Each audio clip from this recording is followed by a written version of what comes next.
Heiðar Baldvin, 2-2 niðurstaðan, getur vantanlega ekki verið sáttur með svona úr því sem komið var? Nei,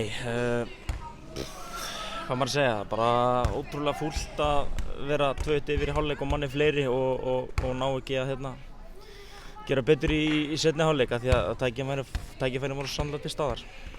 Það var mjög svona kröftu frammistaða, þá sérstaklega í fyrri hálfleik og svona dró svolítið af ykkur í seinni hálfleik. Ertu með svona einhverja svona tilgátur hvað skeiði?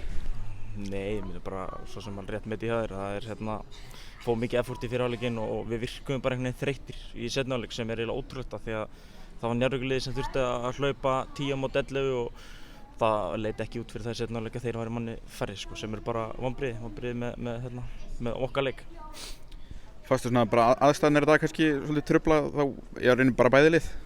Já, ég meina að vita allir að Reykjanesbær Riddius rok raskat en við eigum að vera vanir það er nú oft rok og vindur í Þorlákshöfn þannig að þú veist, það var vindur hjá okkur í síðasta leik og við áttum frábæra leik á móti Fjölni, töpum honum.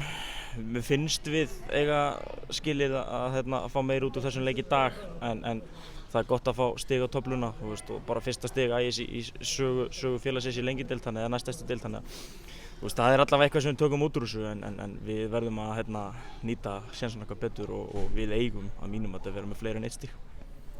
Kemur inn á bara fyrstu stigin í sögu Ægis í efstu deild, bara hversu mikilvægt er þetta bara fyrir framhaldið að vera strax í annar umferð komnir með stig á töfluna?